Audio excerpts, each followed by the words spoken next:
Hello, what up? What's good? Welcome into the OnlyBets Sports Podcast, Friday edition with Sir Investor. Looking at the Prince of Picks, got an action-packed show lined up for you guys today. As we're going to be covering the sports landscape for today and this weekend. We got 3 days here to cover in just one show, so it's going to be a lot of stuff here, a lot of great information. Excited to get into it. Of course, we got Major Leagues. We got the World Cup quarterfinals still in action this afternoon, as well as 2 more games tomorrow. We got the WNBA, we've got international basketball, so plenty of sports here to cover, and we'll get into it shortly. Let me go ahead and bring in Stern. Good morning, Mosh. Happy Friday. What's going on, bro? Good morning. Yeah, we had a good bounce back day today. I think I went 5-1 or 4-1. Either way, it was a great day. Looking forward to seeing what today brings. Looking at a 5-1 day yesterday. Reds team total under 5.5 cashes. They scored 0. And Braves team total over 3.5. They scored 10. Really wish I laddered that. How did you do yesterday? Yeah, that would have been a nice payout, huh? For me, so a little bit of a rough day. We went 1-3. We did hit on our Stjarnan Vikinger over 3 goals. They ended up with 4 goals on that one, so we cashed that one out. We had the Aces minus 8.5. They won by 8.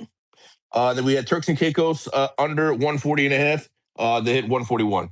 So we literally got two picks by the hook. We were that close to having a 3-1 day, but unfortunately, did go 1-3 officially. And we'll see if we can have a bounce back here as we head into the weekend. Yeah, I'm looking forward to it. We have a number of sports to get to today. Prince, I don't know how long you can hold on. I know you need to step out for a second. But can we just quickly do FIBA and WNBA real quick? Yeah, we can definitely do that. Yeah. So looking at let me pull up my picks here. We'll start off with the WNBA. Actually, we'll start off with FIBA. I'm sorry. We're looking at tonight. We got FIBA in action. This is the AmeriCup pre qualifiers. So it's basically like the little Caribbean nations here. We have Bermuda taking on Turks and Caicos. I'm gonna take Bermuda here, plus 20.5. That's a pretty huge spread here for a Turks and Caicos side. That again, this is their first competitive games in over 4 years. They have looked relatively impressive considering that they haven't played for so long. But I'm expecting the what's this say? The means to fall back. I don't know the phrase I'm looking for here, but I think they're overperforming. I expect that to fall back here at some point. Regression to the mean. Thank you. That's the exact phrase I was looking for. So I'm looking for regression to the means here with Turks and Caicos. I don't think they're quite as good as what they've shown here in the first 2 games. Bermuda, looking at Bermuda, they did keep it close with Antigua and Barbuda in their first match, or first game, I should say, which Antigua is probably one of the top teams in this tournament. So the fact that Bermuda was close with them for a while, they kind of fell apart in the third quarter, but that gives me hope for Bermuda to keep it close again against an overperforming Turks team. So give me Bermuda. Plus 20.5, taking on Turks and Caicos. That comes in at minus 110. Doubt you have any Absolutely love thoughts for that? Yeah, cool, No. awesome. Yeah. I figured that. I can tell you're still kind of sick, so I'm actually getting some respiratory thing too myself. So you might have given it to me, most thanks. But we'll go ahead and keep it moving here. With the W here, so we got 3 games in the W tonight. The one that I'm looking at is going to be between the Chicago Sky taking on the LA Sparks. This is a 10 p.m. Eastern tip-off in LA. I like the Sparks here, straight up on the money line, minus 112. The Sky are kind of all over the place right now. They got some turmoil in their locker room. There's some dysfunction going on within the team. You got Skylar Diggins, who looks like they're trying to cut her or they're trying to trade her. Not sure what's going on with her, but it seems to be some disgruntled players, to say the least, on this team, and the vibes are just not very good with the Chicago Sky right now. So I'll take the Sparks here to take advantage of that. And you get the win straight up on the money line. You get that at minus 112. Yeah, I like that. I'm actually starting to work on a WNBA model, just like I have been for the other ones. So I'm very excited to see where that goes going forward. But yeah, I'm on board. Why not? You've been on fire with these WNBA plays. Also, your World Cup plays, by the way. What is it? 79 and like 50? We're right now we're 72 and 52, so we're plus 20 in the win column right now. Well done. And a lot of those are plus money as well. Keep in mind that some of those are plus 290s, 400s. We've been catching all over the place, and it's been a nice little happy trail for the last month. Thank you, Yeah. sir. Yeah, absolutely. Not to mention, we're sitting on a few futures tickets. We got Norway to win the cup at plus 3,000. We have Switzerland to win the cup at plus 8,000. We have France to win the cup at plus 500. All three of those teams are still alive as we are entering towards the semifinals. So we're in nice positions here to where we can start hedging and still kind of guarantee ourselves a profit. So really happy about that, and hopefully things go our way. Yeah, very much looking forward to it. All right, I'll let you step away for a minute. Unfortunately, I don't know if Drew is going to be joining us today, but let me get to my MLB play of the day here. Unless Prince, you want to go through anything else before you step out for five. Nope, but I'll be right back. All right, sounds good. All right, we're going to head over to the MLB today. I'm going to take another team total parlay here. Today it's going to be the Cardinals and the Diamondbacks team totals under 4.5 at minus 103 over on MGM. The lines were not out yesterday, so I apologize to my premium listeners or followers. But I did just put that in right before showtime. Cardinals are at home facing the Braves, coming off an electric top of the ninth inning grand slam victory. They're starting Chris Sale. Sale's coming off maybe one of his worst outings, giving up 3 whole runs. But the Cardinals are struggling offensively right now, failing to score 5+ runs in 6 of their last 7 games. The only game that they actually hit 5 runs, they hit 5 runs exactly. Sale has the elite metrics with a 5.5% barrel rate, 32.8% hard hit rate. The control is elite, profiling with a 28.5% strikeout rate to a 6% walk rate. Now, weather is going to be difficult today. There's a lot of storms. There's a lot of inclement weather, I think is what they call it. Not sure if there's going to be delays. Either way, though, I like the Cardinals to struggle to score here. I think Chris Sale, provided that he starts and he's good, should be able to go 6 or 7 strong. I do like the Braves money line as well. If you want to go that route, it is heavily juiced. I chose to attack the Cardinals not scoring against Chris Sale. That's how I took it. For the second game, Arizona Diamondbacks are facing the Dodgers. Now, I don't typically like to bet against Arizona offensively. They are very good. But in the last 2 weeks, they've ranked 27th in offensive production and have failed to score 5+ runs in 7 of their last 8 games. They're facing Shohei Ohtani, who has elite metrics as well. 4% barrel rate, 33.8% hard hit rate. The control is also elite, just like Sale. 28% strikeout rate. The walk rate's a little high. I guess that's not elite, 7.5%, but it is still technically average. Now, he has struggled a little as of late. He's given up 3 or 4 runs in each of his last 4 games, but I do like him to bounce back here. Arizona just doesn't scare me offensively right now. And I think getting the Cardinals, Diamondbacks team total under 4.5 at minus 103 is excellent value. Perfect timing, Drew. Are you in? Can you hear me? Yeah, I can hear you. How do you feel about that play? Did you hear the whole thing? Not the whole thing, because I know when you add me up, there's usually like a mic delay from the listeners to the speaker portion. So, Oh, sorry. Just to recap real quick, I'm taking the Cardinals and Diamondbacks team totals under 4.5. Cardinals are facing Braves with Chris Sale. Arizona's facing the Dodgers and Shohei Ohtani. oh yeah, I actually like that. I think that's a good play overall. Especially, I mean, like as we know, Chris Sale and Shohei are kind of like the class of like some of the class of the NL. I still think it's impressive how Chris Sale is still pitching at this age. I think it's hard to believe that I think he's like 38 years old.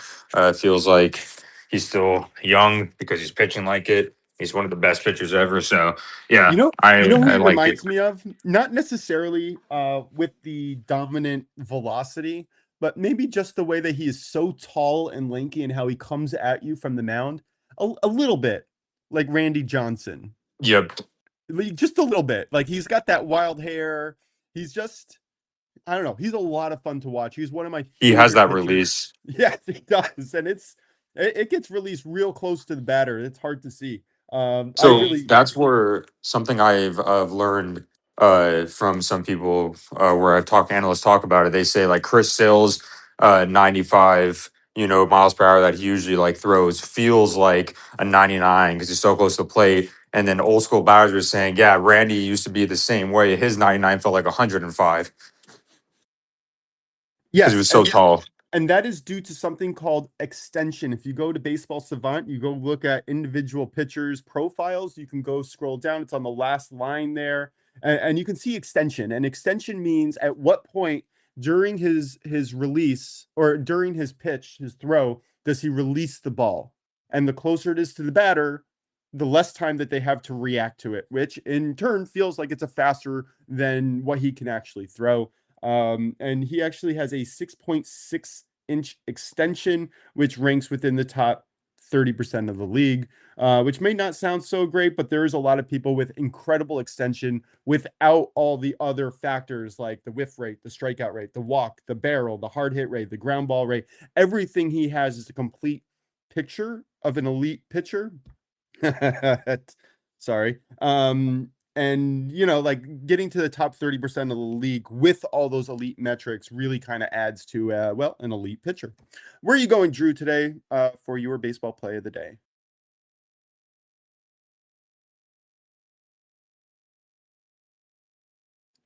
I can't hear you if you're speaking. Oh, gotta love Twitter Spaces. Just go on out and come back in. We'll rejoin you to us. Hopefully everyone can listen to me. Prince, are you back? Yeah, I'm back. All right. You have any thoughts on the MLB today? Or any No, questions? no thoughts, no questions for me in the major leagues today. As I'm still putting a lot of focus into FIBA basketball, WNBA, World Cup soccer. So those things are taking up enough of my time. I haven't had time to look into baseball, but of course, I trust what you guys say, and I love it. All right, Drew, you're back. Go. What do you got for us today? Oh, perfect. Yeah, so I'm gonna go with one of my favorite plays here. So I was doing my research. I like Jack Flaherty on DraftKings under. I like his under here. I don't like his how he's gonna do today against the Phillies.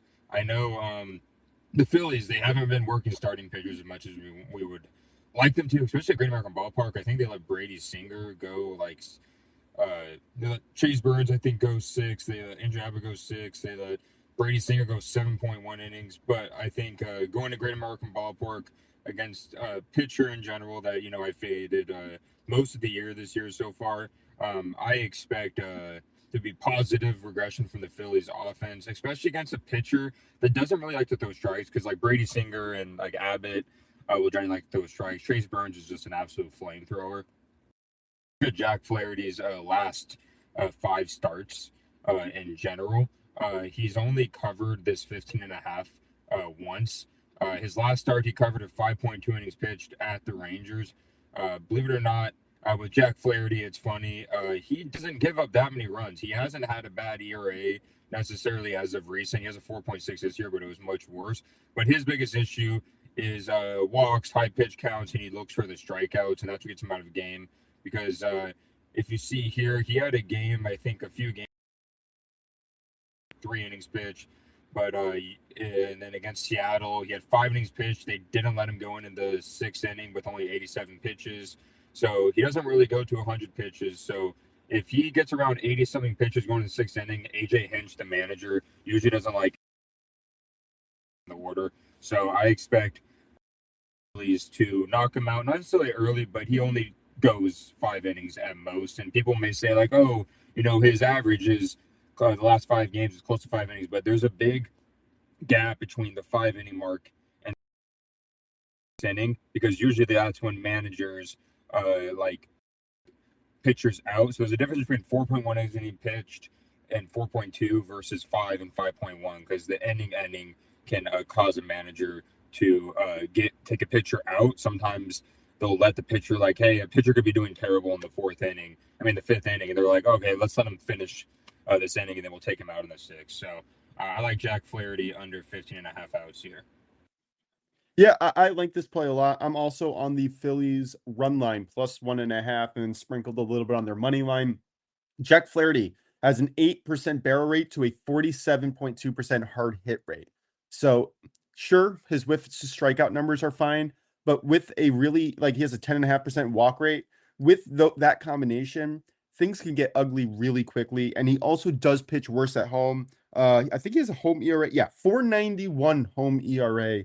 Not somebody that I'm looking to back against the Phillies team that has been stepping it up offensively overall. Maybe not necessarily this week, but I do expect them to kind of bounce back a little bit. And then on the other side, Aaron Nola is actually somebody who I think will be better than expected. His underlying metrics are getting better and better as the weeks go. So just a thought there, but I'm very much on your play with Flaherty's outs under. All right. Any other thoughts in the MLB, Prince or Drew, before we head into the UFC? No, No thoughts for me. I find it weird that Jack Flaherty does worse at home when they have a pretty favorable pitching ballpark. Yes. Yeah, it is interesting. Sometimes people just don't feel comfortable. I don't know what it is. I don't think he had this problem last year, but again, not my concern. He has almost a 5.0 ERA at home. That's not something that's backable. Yeah, Prince, what's up? Yeah, real quick before we get into the UFC, I do have a live play that I want to give out here on the podcast for our live listeners. So we're looking at this is a soccer game. We're looking at the Finland Jokinen division. We have FC Interturku 2 taking on Ropes. I like over 1.5 here, over 2.5. You can ladder that.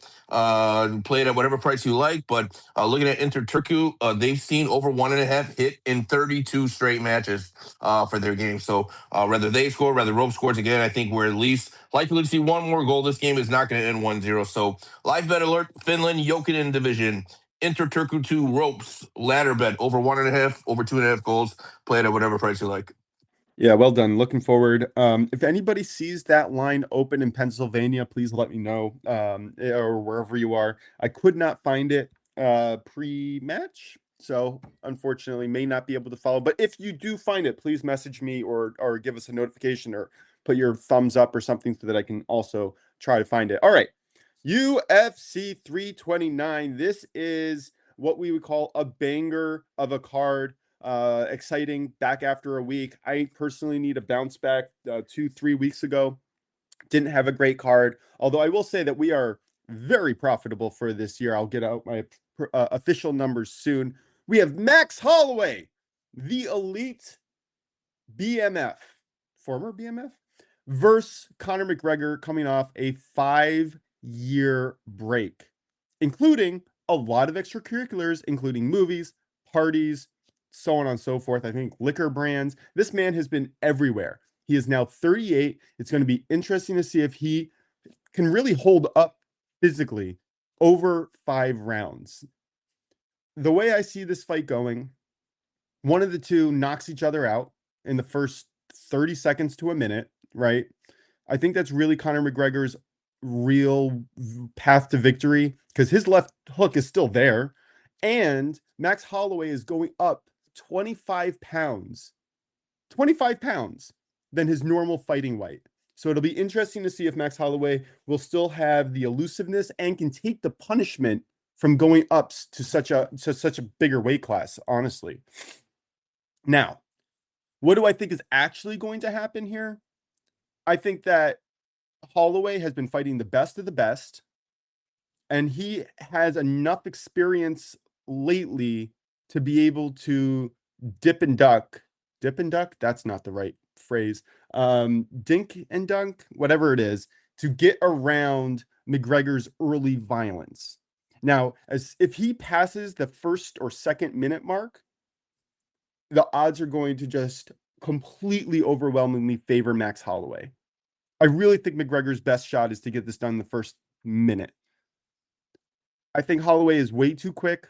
I think he is way too experienced. And yeah, McGregor did beat him 13 years ago, but these two fighters are in completely different places in their lives right now. I do not understand why the public is really so much on McGregor. Sure, I get it. He is a global superstar with a huge persona, but that doesn't mean that you can fight after a 5-year break against one of the best in the entire league, really. And I think that goes pound per pound. So I'm going to take Max Holloway money line and the fight to not go the distance at -140 over at bet 365 for a full unit. I really just don't see it. I think it's kill or be killed by Conor McGregor. I can't see his cardio holding up in the 3rd, 4th, and 5th round. So I think Holloway will just get it done at a certain point, sometime in the third, fourth, or fifth, for fifth rounds. Drew, any thoughts on this play?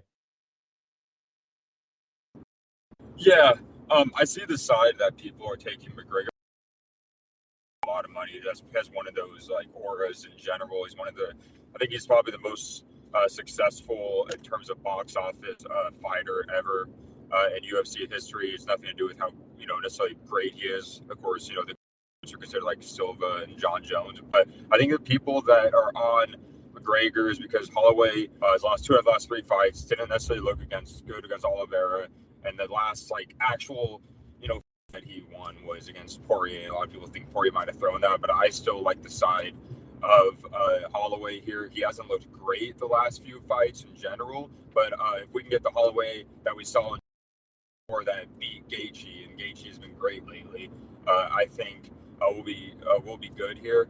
I think that Holloway takes this fight any kind of seriously. He should win this, not just because McGregor does have one punch power, but he hasn't in like 5 years. So I think this is in terms of conditioning and stuff. I don't know what McGregor has been doing on the side, if he's been conditioned, but there's a difference between not fighting in an actual live octagon for 5 years versus Holloway, who's had, I think, multiple fights since then. Yep, that's exactly right. Do you have any plays that you want to share on the show officially for UFC 329? One of them is I like Benoit St. Denis. That's one. Paddy Pimblett suffered his first UFC loss. His last fight, and Benoit St. Denis. He's won like 4 fights. The biggest advantage here that I see here is, and they're both like same metrically in terms of like height, weight, reach. I think we're both like 5', 5'11", 73-inch reach.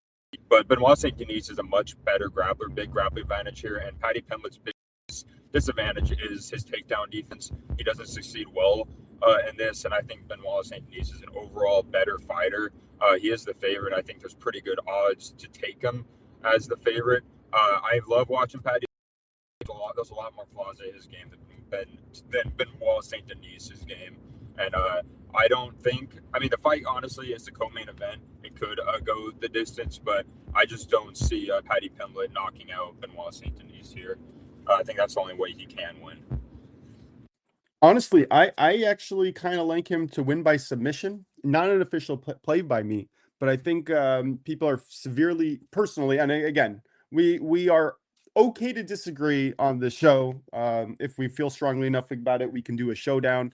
I'm not as successful against Prince, but maybe I'll be more successful against you. My favorite play on this one is actually the under 2.5 rounds, -150 on the score. And then I do see a little bit of value on Pimblett. Do I think that St. Denis has a little bit of an edge? Technically, sure. But at +130, I think that the odds have swung too far. If I was looking at St. Denis for near even money, that would have been my play. But this is going to be a fun one.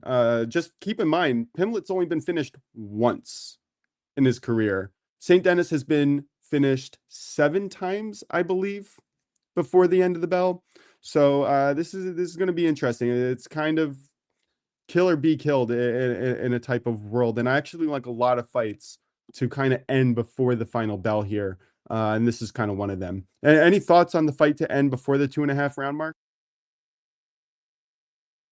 Yeah, I can definitely see it, and then I can see it for that matter, for the sakes. But I know in the for Benoit Saint Denis, I know in the UFC he's got knocked out, I think like twice, in that matter. The other ones he has been finished before the bell, in terms of like submission for his other when he did like Brave CF. But I do like that because if you look at Benoit Saint Denis, his last 4 wins were KO, submission, and then usually Paddy Pimblett's wins have finished in that matter, not much as unanimous decisions. So I like a finish for Bell. I'm saying I don't necessarily. If I had to pick a fight going the distance or not going the distance, I would say not going the distance. But I wouldn't be surprised if it went the distance. And like saying, needs just control the ground game. But both have power. But I just like Benoit's takedown ability. If it goes the distance, I think Benoit will win because he'll probably get more takedown attempts, and that's how UFC judges judge it. Unfortunately, we see it with the Dagestani guys. So yeah.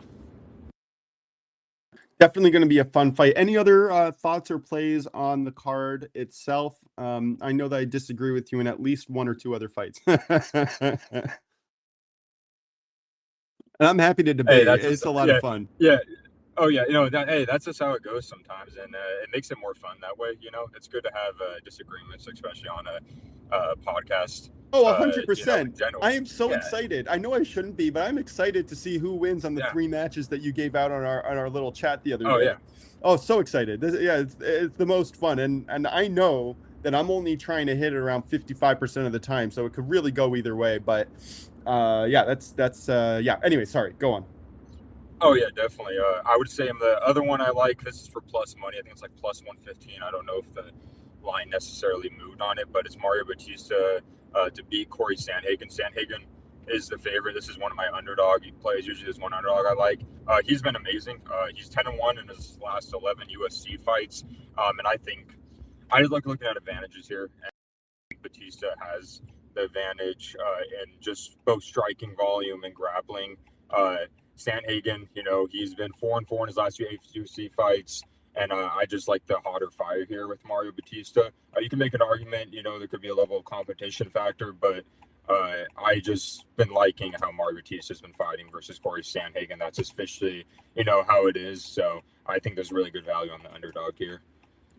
Yep, and this is another fight that I'm actually on Sandhagen minus 130, and also Sandhagen Batista under 2.5 rounds. You can get that at plus 200 over on DK. Just keep in mind, Sandhagen submitted Batista in the first round in his debut. Now, to your point, Batista has looked very impressive coming up. He has fought a lot of people. He has shown a lot of improvements in his skills, but Sandhagen's really a gatekeeper here for the top 5, top 10. And I think we see this time and time again where these up and coming people have a lot of energy, have a lot of hype behind them, but when they reach the gatekeepers, sometimes they falter.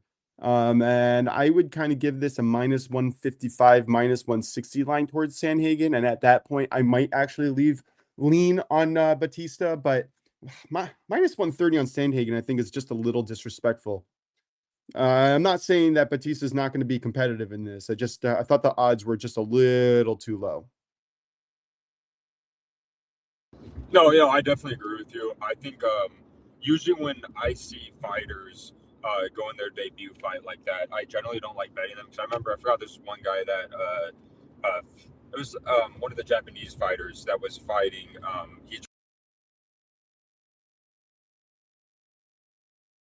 Sorry, you cut out.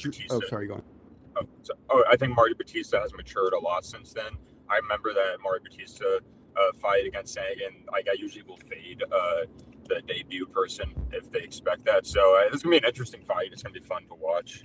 I'll definitely. Then the last one I have is, I don't know if you necessarily agree with me on this, but I like Terrence McKinney over King Green. I just never overall been a big fan of King Green. I feel like he gets overhyped quite a bit, and then he usually disappoints. Terrence McKinney hasn't been very consistent. I think this is a big factor, though. And this is where the UFC is. If someone has a big grappling advantage and the other person generally struggles grappling, if they just follow their game plan, they're generally going to dominate the overall matchup. And Terrence McKinney is a great grappler. King Green, if you looked at his history, he's really bad at defending grapplers, and that's how he puts himself into trouble, whether it gets unanimous decisions or he loses because of points, not necessarily him getting knocked out. So I can expect, if Terrence McKinney plays his game, he can control this, and he doesn't, get too bored to where I'm going to try to get a striking match with King Game, which you shouldn't. To control the 3-round match, and then if you control the 3-round match, you should be able to win by unanimous decision. So, yeah. All right. So I think you actually might agree with me on my play here. I'm gonna take Green McKinney over 1.5 rounds at plus 300. And this is essentially me thinking or saying that I believe in King Green enough to make it out for half the fight. I think that he is quick enough and he is smart enough to dance his way out of danger. I used to fade Green, but I've watched him lately, and I think it's pretty impressive what he's able to do. He's a rangy type of fighter. He is very good at dancing in and out of danger. And I would be a little bit concerned with McKinney's cardio failing him in the later rounds, but not necessarily interested in getting into a side here. I do see a little bit of value on Green, but I don't think Green will win before the 1.5 round mark. So taking the plus 300 just seemed like a no-brainer to me, especially if it's a grappling match. Yeah, if it's a grappling match, I would say that Terrence McKinney will probably win, and the game will probably, I mean, the fight will probably go distance. King Green, yeah, he can evade well, but something I've noticed with him is if he faces a very strong grappler, that's when he usually like struggles and he stays on the ground too much. But if he faces somebody that's not necessarily, they're like a mediocre grappler, he'll get out of danger and then knock you the heck out. So Terrence McKinney, in order for this to go over 1.5 rounds, he needs to make sure to make it his match, and not try to make it a striking match. If he makes a striking match, he's gonna get knocked out right away.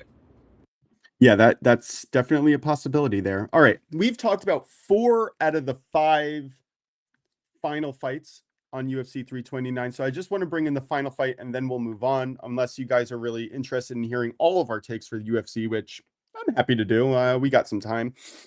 What about Royval versus Kavanaugh? This is an interesting one. I don't think you have a play in it, but I am interested to hear what your take is on this fight. Oh yeah, that's the one I wanted to kind of like stay away from, kind of like with McKinney and King Green.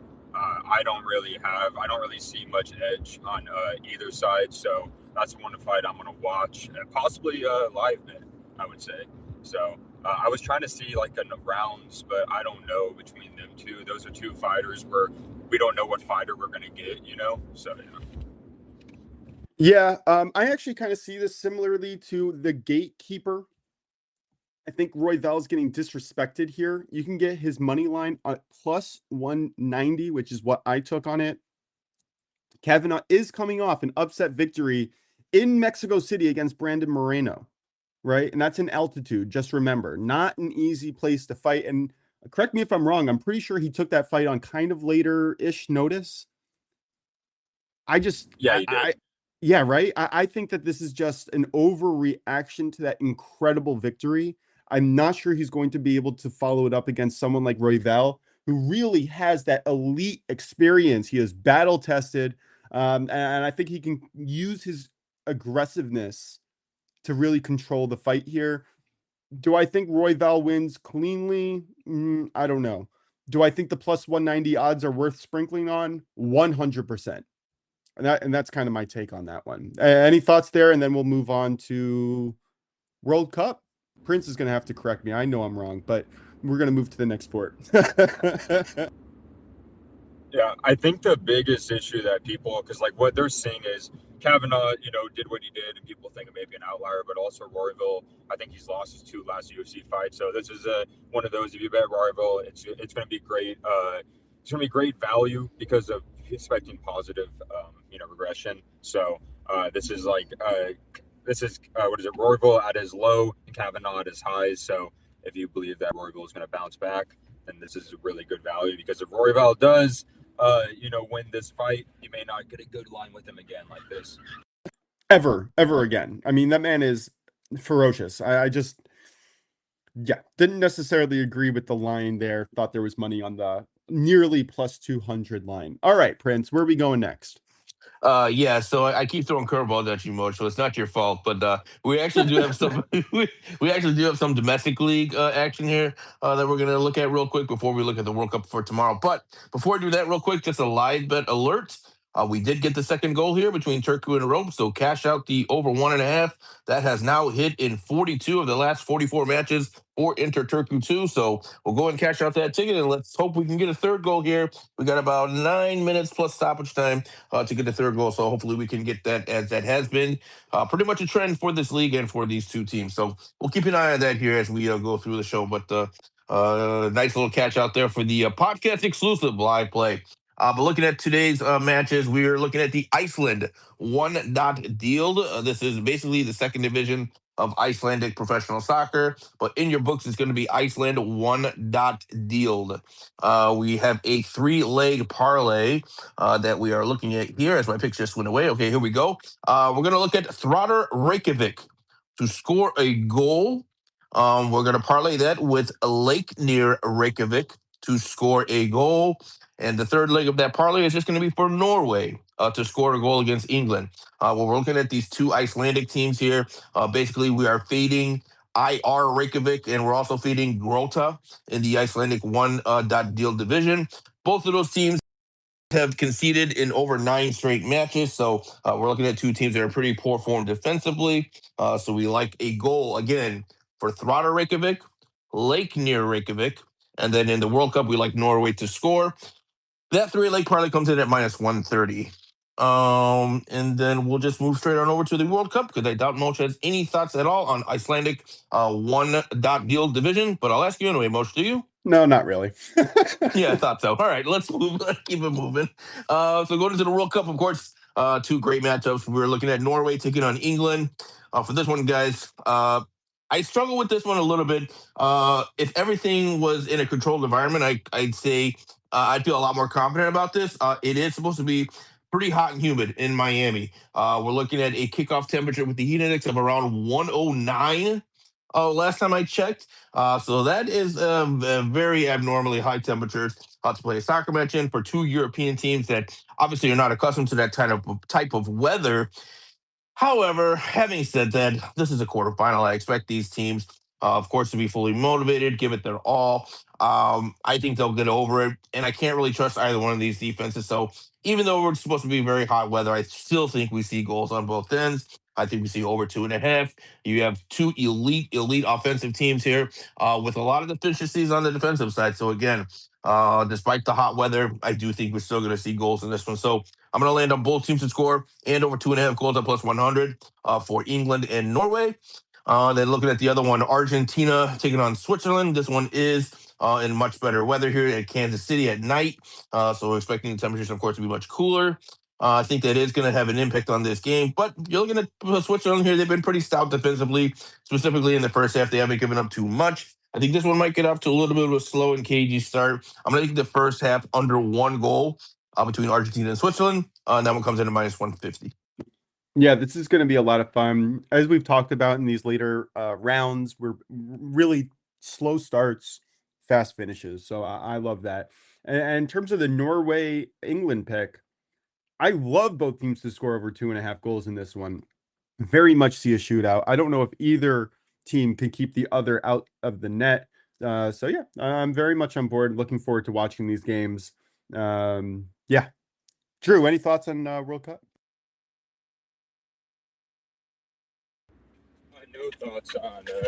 No thoughts on my side. I guess I'll stick with the Belgium pick from yesterday. I mean, the Spain pick from yesterday. Yeah, it's pretty good. By the way, I have around over 75% both teams to score in both games mentioned here today. Just interesting. All right, Prince, what else we got for today? Are we up to fact of the day? Yeah, we're up to fact of the day and a question of the day. So, Drew, you got a fact for us today? Yes, I do. Sorry, I couldn't hear you, Prince. I was like checking something on my car real quick. But what was your main play for Norway again? Sorry. Oh, no worries. Yeah, no, you're good. Yeah, for Norway and England, I'm gonna be playing both teams to score and over 2.5 goals. Comes around like plus 100. Okay, sweet. I'm looking forward to that. What is? Oh no, wait, it's right here actually. Who's the all-time leading? Who was the all-time leading goal scorer in the World Cup before Messi, of course, did it, but Miroslav Klose, I think that's his name, was for Germany, was 16. I figured I mentioned that fact since Messi, I think, broke it.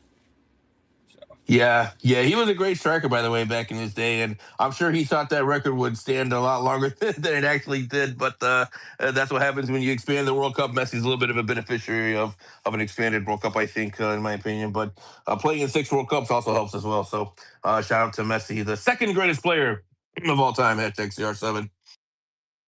You're really going to get some angry backlash at some point from people going, I don't know. That's the plan. I love to troll it. All right, question of the day. Either of you guys got one? I have one pulled up, ready to go if you don't. I do have one. We can try this one, and if you guys don't like it, we can try yours.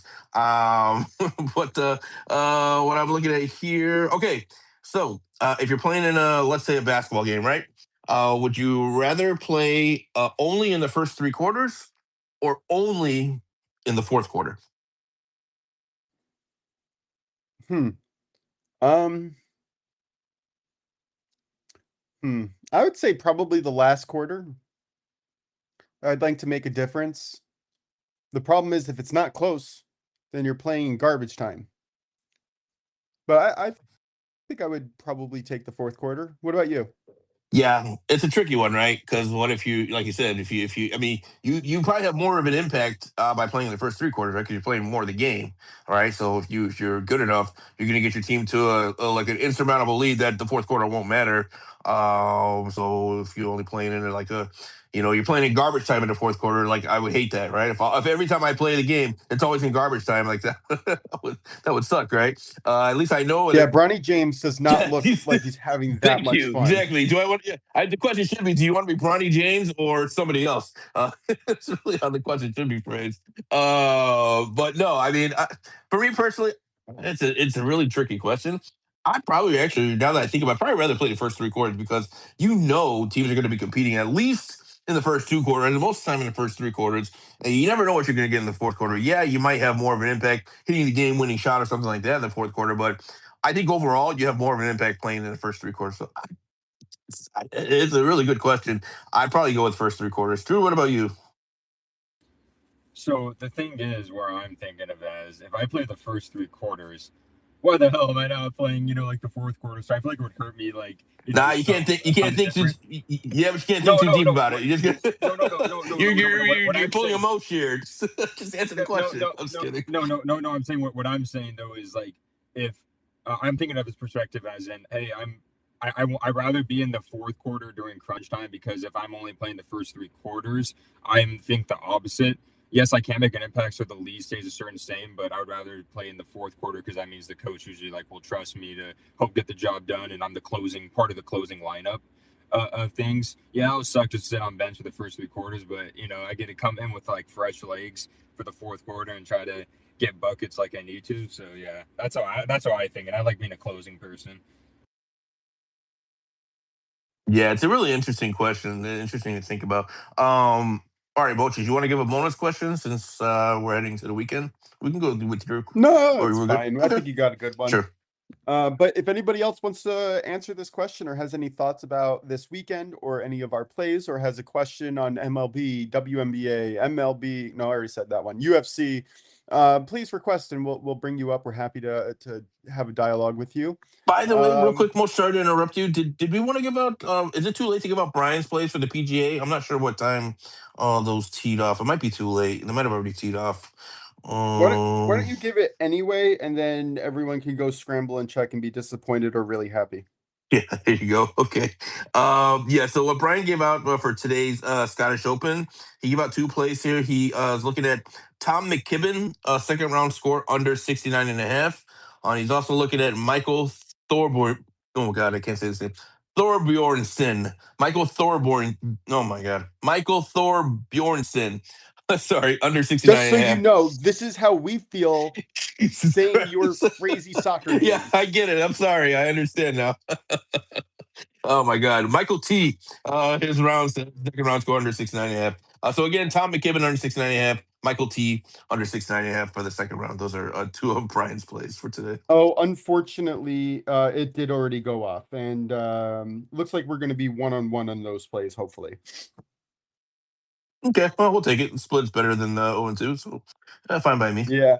Unfortunately, McKinnon was actually projected to score under 69, and then he bogeyed 2 of the last 3 holes. So that was unfortunate. Yeah, that sucks. But Yeah, what are you gonna gonna do? do? Move on.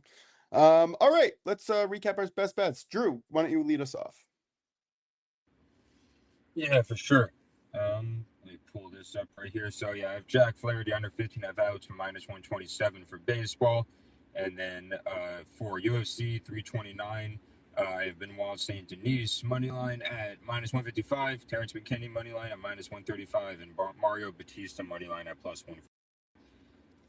Yep, I'm going to be in the MLB Cardinals Diamondbacks team total under 4.5. You can get this at -103 on MGM. In the UFC, my official play for the show, Max Holloway money line parlayed with the fight to not go the distance at -140. But of course, I will be releasing all my UFC plays at 12 p.m. tomorrow. I already scheduled a Twitter post on it, so if you guys are looking for it, you'll be able to find it, go through my Substack and see all of my plays. I have a play on each game. Prince, if you don't mind reposting that from the OnlyBets Twitter page sometime around 12 or 1, I deeply appreciate it, but no pressure. Yeah, absolutely. No doubt. I can definitely do that for you. All right, and then looking at my plays, guys. We're looking at the W today. Give me the LA Sparks straight up on the money line at -112. In FIBA International Basketball, we're looking at the Americas pre-qualifiers. Give me Bermuda +20.5 taking on the Turks and Caicos. You're gonna get that at -110. In soccer, we're looking at the Iceland one.deal. We're looking at Thrada Reykjavik to score, Lake near Reykjavik to score, and then in the World Cup, we're looking at Norway to score at the 3-leg parlay at -130. Heading over to the World Cup for Saturday's matches. Give me England, Norway, both teams to score and over 2.5 goals at +100. And then in the other match tomorrow, give me Argentina, Switzerland, first half under 1 goal at -150. That's going to do it for us today, guys. This has been the Only Bet Sports Podcast Friday edition alongside Stern Bets. Drew Lucky. I'm the Prince of Pigs. Have a great rest of your afternoon. Have a great weekend. We will be back again live on Monday at 11:30 real a.m. quick. Eastern. Yeah. Oh, we Sorry, I got think we Slim. got a Oh, yeah, for yeah, we sure. got Slim. Oh, what's up, Slim? What's Let's going on? Slim, if you're available, we'll see you're on the speaker mode. If you got any questions for us, Can you hear me now? yeah, we can hear you. What's going on, brother?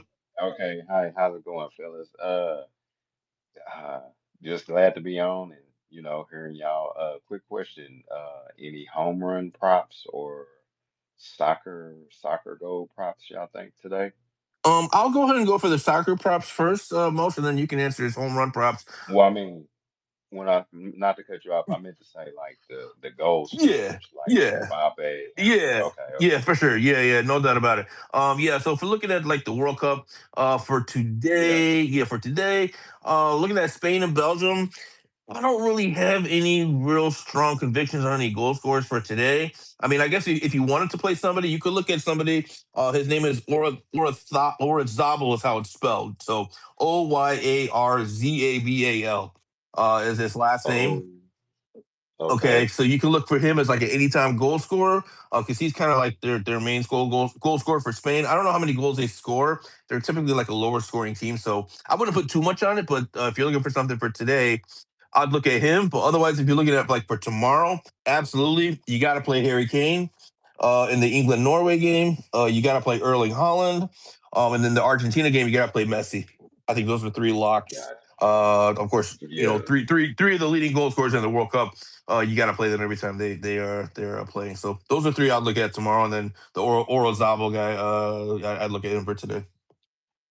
Okay. Orazaba. Yep, Okay. yep. All right, so I will add that if you're looking to use the boost on DK, which I did, I took Ben Rice over 1.5 hits, runs, RBIs, and then I hedged it on another book for under. And I think the take is like something like 7 points or something like that. So you actually get a really good return on your money. You end up coming out about for me it would be about 1 unit no matter if he hits it or not. And that's kind of the route that I was going. But if I'm looking at home run props, I'm looking at my model. I like a lot of people on the Cubs, Pete Crow Armstrong, Michael Conforto, Ian Happ. Those are good options. You could always go with Ben Rice. I do think that the Yankees are going to be super competitive today. I have them to win as well. And then Okay. Yordan Alvarez. If the number is good enough, I think that he's also probably a good look. Atlanta also pretty solid there. You have Matt Olson. You have a few other people who I think are in a really good hitting groove. And I would expect them to kind of keep that momentum forward from yesterday. So there's a few looks there. Personally, I used the profit boost on Ben Rice over 1.5 hits, runs, RBIs, and then I hedged a little bit on another book. Okay. Okay. I'm gonna check all those out. I'm gonna check them all out, definitely. Yeah, if I And sorry, go on. oh, go ahead. Go ahead. No, if I have time today, I am got to get back to work at some point, but if I have time today, I'll do proper research. Just a pain in the butt looking through, splits and then stats and then pitcher versus, hitter Yeah. history, ballpark, weather, pitcher. There's a lot of factors that I like to do. That's partially why we don't do the home run props anymore. It's just it was such a pain in the butt. I was Oh. technically profitable. I was profitable. At least plus 5 or 6 units, I believe, when we were doing the home run props. It was just such a time commitment to be able to push that out. And then if you forget and you're 5 minutes before the show, you're like, oh boy. Yeah. you know? Yeah. I got you. Definitely. Definitely. But we definitely appreciate Okay. the questions. We appreciate you being on, especially that you're comfortable enough to request and speak with us. It means a lot to us, and thank you for being such a consistent listener. And if you ever have any questions, feel free to reach out to us. You can reach out on our OnlyBets sports page. Either Prince or I think Drew may have the login. I'm not sure. One of us will respond from there, or you could reach out to us directly. Happy to answer any questions or schmooze or talk or whatever whatever you want. Cool, cool. That's cool. Definitely. I'll definitely be in touch with y'all, just even outside of sports. Yeah, Definitely we feel all free have to reach out. interesting careers. Yeah, definitely. Yeah, I'm Yeah, actually you can always telecom DM me myself. if you want through Twitter about questions or anything in general. So I'm always willing to answer. Okay, cool, cool. Yeah, I'll be on Twitter sometimes. So I'm a little bit more on it now. So Yeah, I only got introduced to yeah. Twitter because of the sports betting and the people that I was following. Quick shout out, Matty Ice is a good person to follow. Sia Najad, Mike McClure, those are all the people that I like to follow. There's a few others. Obviously, we have Z Squishy, who's an NHL residential expert. He also does MLB. Feel free to look through our followers. There's a few good ones in there. Gotcha, gotcha. Definitely will do, definitely. All right. In lieu of anybody else, Prince, close us out again. All right. Yeah, no problem. Yeah. All right, guys, so that is going to do it for us. Again, we'll be back on Monday at 11:30 a.m. Eastern, live on Ice at Only Bets podcast. Appreciate you guys as always. We'll talk to you all then. Let's cash out these tickets. Have a great weekend. We got the World Cup, UFC. Enjoy all the festivities and sports. We'll be back again on Monday and talk to you all then. Thanks.